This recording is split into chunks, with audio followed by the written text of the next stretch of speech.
The Guernsey Witch Gets Wet. The Guernsey Witch and the Jersey Witch had been visiting the Folk Museum in Somerset Park. Now they were sitting in earnest discussion about the contents of the Guernsey kitchen while sharing a pot of tea and some gosh at the cafe. As they sat there, the Jersey Witch's long nose began to twitch. "I smell Pouques," she whispered to her companion. "I'm sure they're up to no good, those ones. Why else would they be abroad in broad daylight?"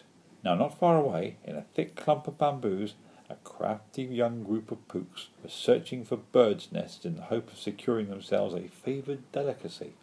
"Ha!" exclaimed the biggest of the little thieves. "The stupid birds will not be expecting a visit from les Pouques during the daytime, eh?" "Ah, but yes," replied another. "We will scare the feathers out of their tails before we enjoy a truly delicious dinner of birds' eggs, us." The leading Pouque motioned his companions to lie down and remain quiet. He silently pointed up towards a finely woven nest carefully placed in a dense patch of bamboos. Eyes straining, the Pouques could make out the long brown tail of a female blackbird. The greedy Pouques smiled in anticipation of the fun and the feast to come. The Pouques spread out to surround the nest, and slowly, quietly and expertly each began to climb a bamboo stalk. The cunningly camouflaged Pouques gained vantage points where each could see the others and into the nest of the still unsuspecting blackbird. One Pouque then climbed into the canopy of the bamboo clump and let out the shrill shriek of a hunting sparrowhawk. The startled hen blackbird took to flight, giving the blackbird alarm call as she did so. Chack, chack, chack, chack. Quickly, the gleeful Pouques descended upon the nest to eye the 4 mottled greeny-blue eggs, unaware that they in their turn were being watched.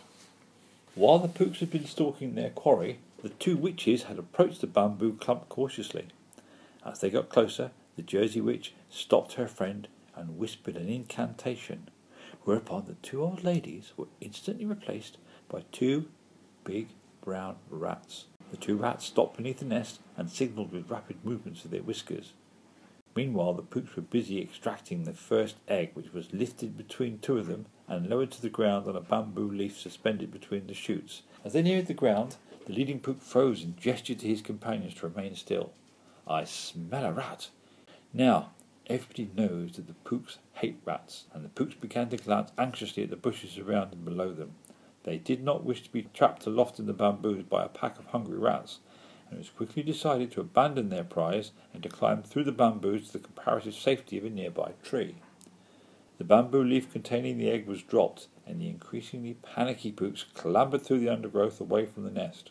One rat dashed out to catch the falling egg, a feat miraculously achieved without even breaking the egg. "Oh, clever me!" came a voice. "I caught it!"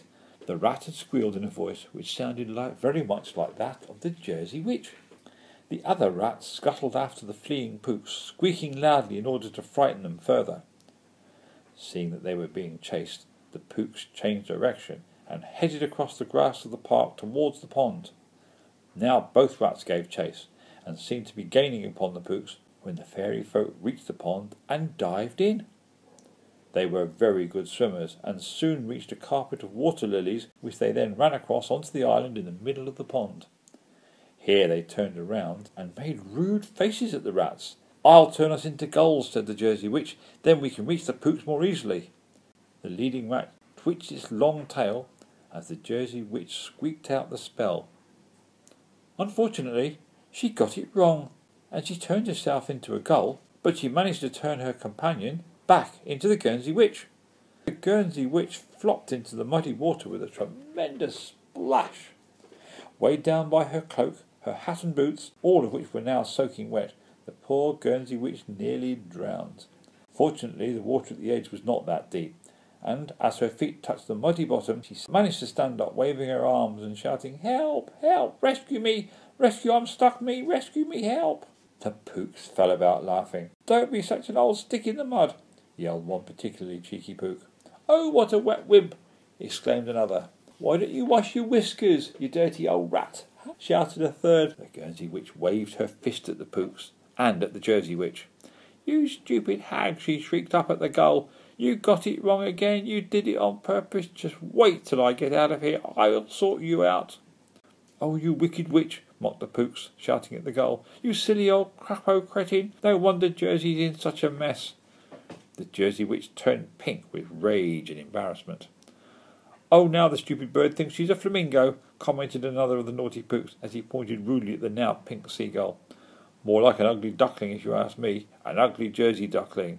The gull flew down to the edge of the pond and turned herself back into the Jersey Witch. Meanwhile, the Guernsey Witch summoned Mickey Magpie, who was sent off to find her old Guernsey donkey, who would help pull the poor saturated witch from her muddy prison. By now, the Pouques had scrambled to the water's edge, where they scooped up handfuls of mud, which they threw at the poor Guernsey Witch, hitting her on the ear, on the nose, and one full in the eye. By the time Mickey Magpie returned with the old Guernsey donkey, the poor witch looked like a mud-splattered statue. Mickey Magpie winked at her and flew off into the trees. The Pouques jeered at him too. "Ha ha, he's frightened of us, that one. We'll steal your eggs next, you long-tailed black and white fool." The old Guernsey donkey reluctantly strained and heaved to pull the bedraggled witch from her muddy fastness. She flew at the Jersey Witch, brandishing sharp fingernails and an even sharper tongue. "You clumsy old hag," she shrieked. "You nearly had me drowned, and oh, the indignity of being mocked by those rude little Pouques."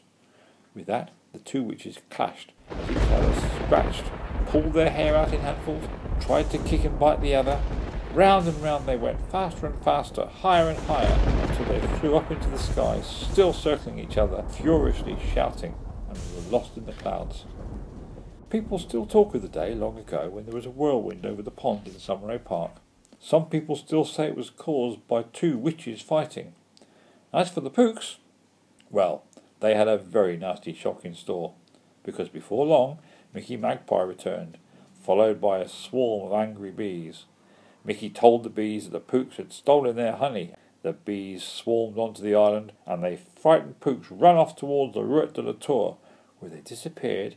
Children often ask if the wicked Pouques were ever caught by those angry witches. The answer to that is, of course, another story for another day.